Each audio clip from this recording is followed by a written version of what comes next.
तो हमको battle of Plassey पढ़ना था। तो क्या हुआ, when Alivardi Khan died in 1756 Sirajuddaula becomes the nawab of Bengal. क्या हुआ, जब अलवर्दी खान की डेथ हो गई तब हुई 1756 में हुई। तो कौन, सराजुद्दौला जो थे वो वहां के बंगाल के क्या बन गए, नवाब बन गए। ठीक है, the company was worried about his power and kept on the puppet ruler who would willing give trade concessions and other privileges। क्या था पपिट, मतलब क्या होता है, जैसे कि जो हमारे इशारों पे एक टॉय होता है जो हमारे इशारों पे नाचेगा, है ना। पपिट डांस आपने देखा होगा आप लोग, अगर कहाँ पे होता है यार, मतलब आप राजस्थान वगैरह का कुछ अगर आपने सीन देखा होगा तो वहां पर पपिट डांस होता है, मतलब जो उनके उंगलियों पे नचाते हैं, है ना। तो लोग जो थे, जो कंपनी थी वो बहुत वरीड हो गई थी, क्योंकि उसकी जो पावर थी वो एकदम, मतलब जो सरोजुद्दौला जो थे वो क्या कर रहे थे, उन लोगों को सभी को अपनी उंगलियों पर नचा रहे थे। ठीक है, so it tried to, though without success, to help one Sirajuddaulah rivals become the Nawab.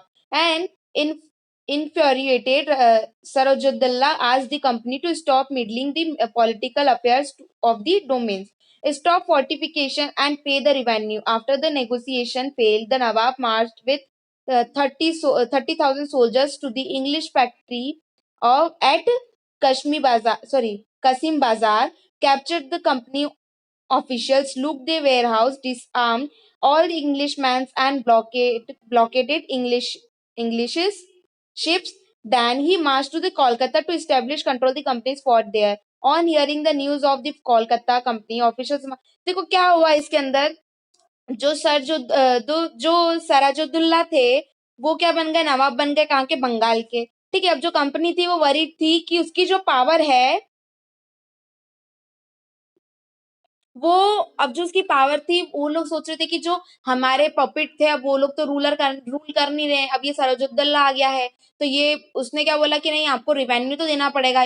जो ईस्ट इंडिया कंपनी थी, जितनी भी कंपनीज जो स्टेब्लिश हुई थी वो क्या बोल रही थी कि हम रिवेन्यू नहीं देंगे, है ना। जो बाहर से लोग आए उन्होंने क्या, उनका एक रूल बना लिया था, हम लोगों ने कल पढ़ा था ना, क्या रूल बना लिया था उन्होंने, कि हम क्या, हम, हाँ, जो बाहर से लोग आए हैं यहाँ पर ट्रेड करने के लिए, आप उनको रिवेन्यू फ्री कर दो, मतलब आप उनसे पैसे मत लो, इन्होंने बोला। तो क्या नाम था इनका, जो कंपनी थी उन्होंने क्या बोला कि नहीं, हम लोग तो नहीं देंगे। और इनका जो ये लोग जो करना चाह रहे थे, मतलब एक इनके बीच में क्या चल रहा था कि समझौता कर लेते, नेगोशिएशन कर लेते। तो जो नेगोशिएशन था वो फेल हो गया, है ना। फेल हो गया इन द सेंस क्या हुआ कि वो लोग नहीं माने। वो लोग नहीं माने तो इन लोगों ने भी बोला कि नहीं, हमारी जमीनों पे अगर आप ट्रेड कर रहे हो तो आपको रिवेन्यू तो देना पड़ेगा। तो ये कॉन्फ्लिक्ट हुआ उनके बीच में। तो उन लोगों ने क्या करा, जितने भी नवाब थे और मार्च थे, उन लोगों ने 30,000 सोल्जर्स तो जो थे वो इंग्लिश फैक्ट्री पे, कहाँ पर, काजिम बाजार में, वहां पर खड़े कर दिए, है ना। और उन्होंने उस कंपनी को क्या कर लिया, कैप्चर्ड कर दिया ऑफिशियली।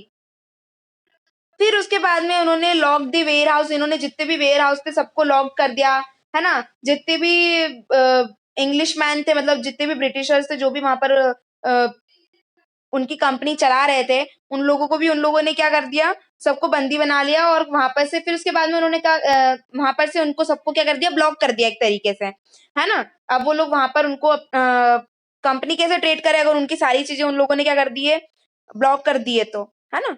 फिर उसके बाद में क्या हुआ, देन ही मार्च टू कोलकाता, वो कोलकाता गए, उन्होंने कोलकाता में एस्टेब्लिश किया उनकी कंट्री, सॉरी उनकी कंपनी, है ना।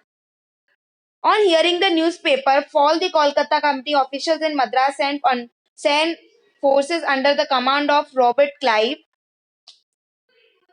reinforced by novels, plates, prolonged negotiation with the Nawabs followed. Finally, in 1757, Robert Clive led the company army against the Sarajuddaulah at प्लासे।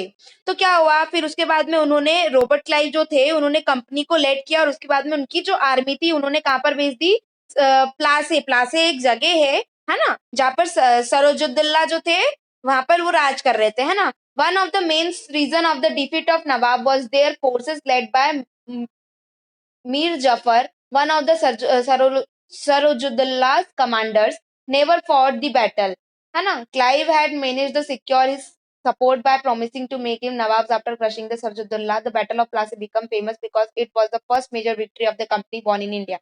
तो क्या हुआ उसके बाद में जो रॉबर्ट क्लाइव थे उन्होंने वहां से अपनी कंपनी जितने भी आर्मीज थे उन लोगों को कंपनी की आर्मी को कहां पर किसके खिलाफ खड़ा कर दिया सरजुद्दुल्ला के क्योंकि सरजुद्दुल्ला ने क्या करा था जितने भी वहां पर वो लोग रिवेन्यू नहीं दे रहे थे तो इन्होंने क्या करा सरजुद्दुल्ला ने उनको बंदी बना लिया और उनको यहाँ से हटा दिया था भगा दिया था तो वो लोग कहाँ गए कोलकाता गए वहां पर उन्होंने उनकी कंपनी सेटअप करी फिर वहां पर उन्होंने रॉबर्ट क्लाइव जो थे उन्होंने उसको कंपनी को लेट करा उनके हाथों में ले ली वो कंपनी अब वो उस कंपनी के बॉस बन गए तो उन्होंने क्या करा कि वहां से हमको भगा दिया था तो उन्होंने अपनी आर्मी जो थी सरजुद्दुल्ला के सामने खड़ी कर दी अब वहां पर क्या हुआ वो हार गए सरजुद्दुल्ला क्यों हारे क्योंकि जो उनके कमांडर थे कौन थे मीर जाफर है ना उन्होंने कभी वो जीत ही नहीं पाए है ना कभी वो जीत ही नहीं पाए और ये जो बैटल था ये फेमस इसीलिए था क्योंकि ये फर्स्ट विक्ट्री थी किसकी कंपनी की जो कि उन्होंने इंडिया में जीती थी है ना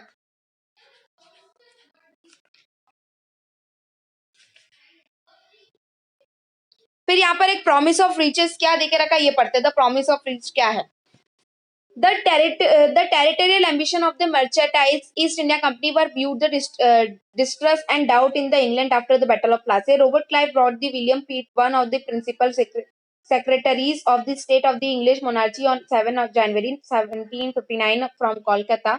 But so large a sovereignty may possible be an object to extensive foreign mercantile company. I flattered myself that there will be little or no difficulty in the obtaining the absolute possessions of these rich kingdoms. Now I leave you to judge whether I income yearly of 2 million sterling with the possession of the three professions be an objective attention. एक प्रोमिशन था उनका है वो उन्होंने लिख के दिया था ये कोई हमारे काम का नहीं है तो हम उसको इतना समझ भी नहीं रहे हम अब इसके आगे पढ़ते हैं क्या लिखा है after the defeat of Plassey Sirajuddaula was the assassinated and Mir Jafar made the nawab क्या हुआ जब सरजुद्दुल्ला को वहां पर से मतलब डिफीट किया गया तो मीर जफर क्या बन गए नवाब बन गए वहां के the company was still unwilling to the take owner of the responsibility of administration its prime object sorry its prime objective was the expansion of trade. This could be done without conquest through the help of local rulers who were willing the grant privileges. Then the territory need to be taken over directly. तो जो company थी वहां की वो सोच रही थी कि अब हम इनका जो रूल है वो हम क्यों ना हमारे हाथ में ले लें अगर हम हमारे हाथ में ले लेंगे तो क्या होगा कि हम सारे रूल्स डायरेक्टली बना सकते हैं है ना हम लोगों को जरूरत नहीं पड़ेगी किसी की भी Soon the company discovered that it was rather difficult for the even puppets Nawab were not always as the helpful and the company wanted them to do be. तो क्या हुआ जो puppet नवाब्स थे मतलब ये था इनका कि जो कंपनीज थी है ना उन लोगों ने ये जो नवाब थे जितने भी ये हारे क्यों थे क्योंकि मीर जफर जो थे वो किससे मिल गए थे कंपनी से मिल गए थे है ना रोबोट क्लाइव से मिल चुके थे वो इसीलिए वो हार गए थे अब वो हारने के बाद में सरजुद्दुल्ला जो था वो हार गया उसके बाद में कौन नवाब बन गया मीर जफर नवाब बन गया फिर इन लोगों ने जो इनकी कंपनी थी ब्रिटिशर्स की उन लोगों ने क्या सोचा कि यार जो हमारे पपेट्स है वो तो किसी काम के ही नहीं है वो कई बार तो हमको हेल्प कर देते बट कई बार तो वो हेल्प ही नहीं कर पाते हम लोगों को है ना बहुत सी चीजों में क्या होता है वो लोग हमारी हेल्प ही नहीं कर पाते हैं तो क्या हुआ फिर after all they had to maintain a basic appearance of dignity and sovereignty if they wanted to respect from their subject अब उन्होंने क्या बोला हम लोगों को हमारी डिग्निटी चाहिए हम लोगों को हमारी रिस्पेक्ट चाहिए कि हम इतना वर्क करते तो हम लोगों को क्या मिले हमारी रिस्पेक्ट जो है वो मिले है ना कंपनी वालों ने बोला what would the company do company क्या करती है when Mir Jafar protest the company deposit him to install Mir Qasim in his place when Mir Qasim complained he is turned was defeated in the battle of fort at Buxar 1764 driving the Bengal and the Mir Jafar was reinstalled the Nawab had to pay rupees 5 lakh every month, but the company wanted more money to finance its wars and meet the demand of the trade and the expenses. It wanted to territory and the revenue, but the time Mir Jafar died in 1764, the mood of the company had changed. Having failed to the work puppet Nawab's Clive declared, "We must indeed become Nawabs ourselves." तो फिर क्या हुआ उन लोगों ने देखा कि ये क्या करते थे कंपनी वाले कि नवाब से क्या लेते थे पैसे लेते थे है ना अब जब किसकी मीर जफर की क्या हो गई डेथ हो गई 1765 में तो उन्होंने क्या सोचा कंपनी ने कि अब हमको खुद को ही नवाब बन जाना चाहिए, है ना, हम खुद ही नवाब बन जाएंगे तो हम सब चीज कर लेंगे। Finally, in 1765, the Mughal emperor appointed the company as the Diwan of the provision of Bengal. फिर उन्होंने क्या किया, कंपनी को क्या बना दिया, एज अ दीवान बना दिया, कहां पर, बंगाल में, है ना। दीवान जो नवाब होते हैं, नवाब हम मुस्लिम्स में बोलते हैं और मुगल में दीवान बोलते हैं, मतलब एक ही बात होती है, कोई डिफरेंस नहीं होता है। राजा, नवाब, दीवान, ये सब एक ही होते हैं। अच्छा, आप लोगों ने वो मूवी देखी होगी ना, दीवान कौन, जो पूरा सारी चीजें, हाँ, जो सारी चीजें हैंडल करता हो, है ना, उसकी बात हो रही है यहाँ पर। The Diwan allowed the company to use the vast revenue resources of Bengal. उन्होंने क्या बोला, दीवान जो, यहाँ दीवान ही लिखा है बट इट्स दीवान, है ना, जो दीवान थे उन्होंने क्या करा, कंपनी को अलाउ करा कि आप यहाँ पर रिवेन्यू मत दो, पर आप बंगाल में रिवेन्यू रिसोर्स ऑफ बंगाल मतलब यूज करो, भले ही कोई दिक्कत नहीं। This solve the major problem that the company had earlier faced. तो जो कंपनी थी उन लोगों को रिवेन्यू नहीं देना था, और यहाँ पर जो बंगाल के जो दीवान थे उन्होंने क्या बोल दिया कि ठीक है, जाओ आप करो ऐसे ही, है ना।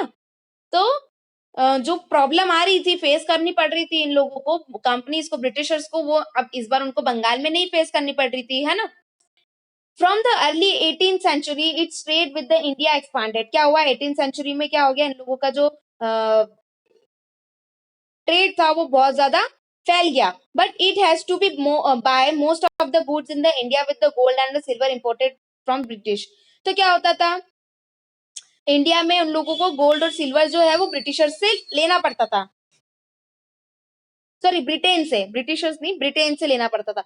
This was because all the time Britain had no goods to sell in India. पर एक समय ऐसा था कि उनके पास कुछ भी नहीं था कि वो इंडिया में क्या सेल करेंगे, है ना। The outflow of the gold from the Britain slowed after the battle of Plassey and entirely stopped after the assumption of Diwan from revenue from the India could finance company expense. This revenue could be used to purchase cotton and silk textile in India, maintain company troops and meet the cost of building companies foreign offices at Kolkata. उन लोगों ने क्या दिमाग लगाया, उन लोगों ने ये दिमाग लगाया कि अगर हम हमारे यहाँ से गोल्ड और सिल्वर देंगे तो सामने वाले से हमको, सामने वाली कंट्री से हमको क्या मिलेगा, कॉटन, और ये सारी चीजें हमको कहाँ से मिल जाएगी, सामने वाली कंट्री से, है ना। फिर हमारा नेक्स्ट टॉपिक आता है कंपनी ऑफिशियल बिकम नवाब्स। तो सॉरी, नबोब्स, नवाब्स नहीं बने वो लोग, नबोब्स बने, ठीक है। What did it means to be nawabs. तो अब हमको समझना है कि नवाब्स का क्या मतलब था और नबोब्स क्या था, है ना।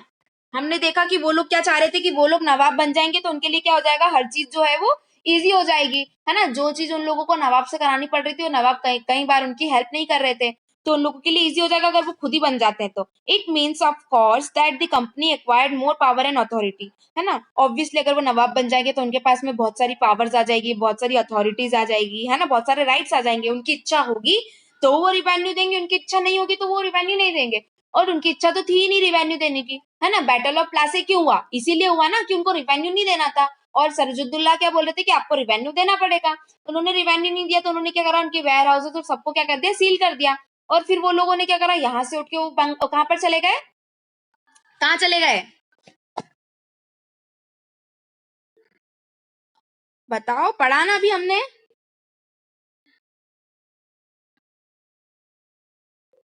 कोलकाता चले गए, कोलकाता चले गए, फिर वहां से उन लोगों ने उनकी डेवलप करी। हाँ, तो इतनी देर से क्यों नहीं बोला, मैंने पढ़ाया तो समझ में नहीं आया। चलिए ठीक है, कोई बात नहीं। तो फिर उन लोगों ने क्या करा, वहां पर जाके उनकी सेटअप करी, फिर वहां पर से एक स्ट्रॉन्ग आर्मी बना के वापस से यहाँ पर आए और सरजुद्दुल्ला को डिफीट किया। जो मीर जफर जो थे उनके साथ में, उन्होंने क्या की थी, धोखाधड़ी करी थी, किसके साथ, सरजुद्दुल्ला के साथ। सरजुद्दुल्ला के मीर जफर कौन थे, कमांडर थे। मीर जफर कौन थे, कमांडर थे, ठीक है, ध्यान रखना। तो फिर जब वो सरजुद्दुल्ला जो थे वो हार जाते हैं तो कौन बन जाता है, नवाब मीर जफर बन जाता है। तो मीर जफर कौन था, पपिट था, किसका, कंपनी का, है ना। मतलब जो कंपनी चाहती थी कि हमको अब यहाँ का ये लैंड पास करवा दो या ये यहाँ पर हमको वो करवा दो, तो वो कर देता था कि हाँ बिल्कुल, है ना, वो बिल्कुल उनके इशारों पे नाचता था, है ना।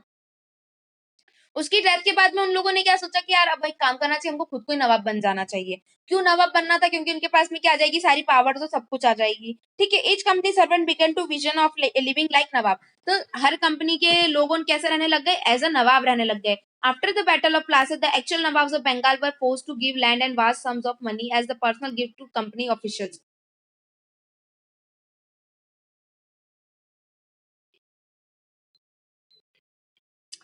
फिर क्या हुआ यहाँ पर पे जो बैटल ऑफ प्लासी के बाद में इन लोगों का क्या हुआ, जो एक्चुअल नवाब थे बंगाल के, उन लोगों ने were forced to give land and vast sums of money and personal gifts to company officials, है ना। तो उन लोगों ने क्या करा, जो भी मतलब रिवेन्यू वगैरह जो लेना था वो लोग उन्होंने उनसे नहीं लेना स्टार्ट कर दिया। बैटल ऑफ प्लासी हुआ उसके बाद में, है ना, क्योंकि डिफीट हो गया था सरजुद्दौला तो, है ना।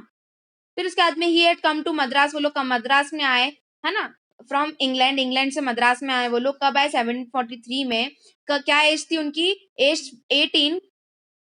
किसकी, रॉबर्ट क्लाइव की बात चल रही है ना। रॉबर्ट क्लाइव जो थे वो कहाँ पे, मद्रास से, इंग्लैंड से मद्रास आए 1743 में। उनकी एज क्या थी, सिर्फ 18 साल के थे। When in 1767 he left India, his Indian Fortune was worth 401,102 intriguously. When he was appointed governor of Bengal in 1764, he was asked to remove corruption of company administration, but he was helped himself cross-examined in 1772 by the British Parliament, which was suspicious of his vast wealth. Although he was acquitted, he committed suicide in 1774. क्या हुआ यहाँ पर देखो, उन्होंने India छोड़ दिया। कब छोड़ा उन्होंने इंडिया, 1767 में छोड़ा, ठीक है। और वहां से उन्होंने कितना, मतलब कितना पैसा उन लोगों उन्होंने कमा, क्या है, 401,102। अब मतलब समझ लो ये कितना सारा पैसा उन्होंने कमा के आया।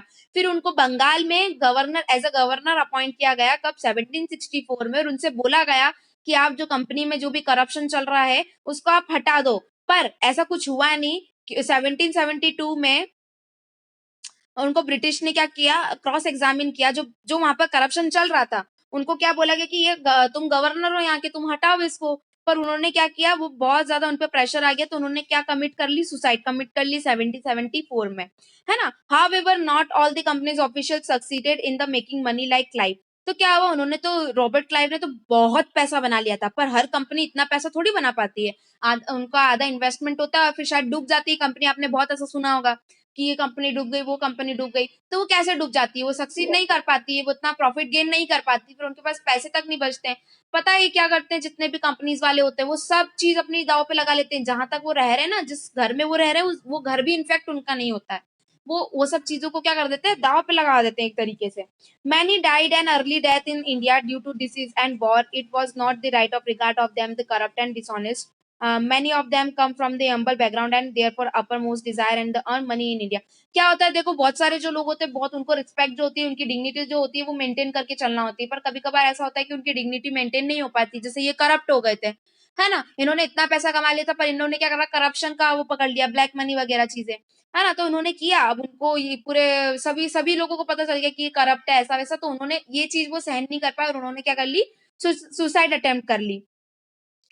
क्या लिखा है फिर उसके बाद में पढ़ते हैं, those who manage to return the wealth and led flashy lives and flaunted their riches, they were called एड नॉबॉब्स। क्या होता है, जो लोग आराम से एकदम रिचली जो पर्सन्स रहते हैं, जो एकदम आराम से रहते हैं, उनको किसी चीज की कोई प्रॉब्लम्स नहीं है, उनको नवाब्स बोला जाता है, ठीक है।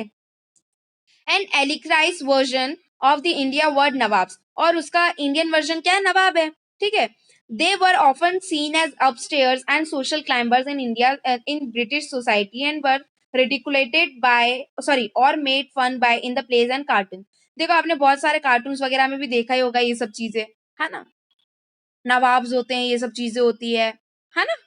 तो आया, इतना इतना समझ में आया हम लोगों ने क्या पढ़ा, बैटल ऑफ प्लासी क्या था, क्यों हुआ था वो, फिर उसके बाद में क्या नवाब्स कैसे बने, जो कंपनी वाले थे ये कैसे ट्रेड करते करते यहाँ तक पहुंचे वो लोग, है ना। आया आपको लोगों को समझ में कि उन्होंने राज करना कैसे चालू किया था। अरे आया नहीं आया।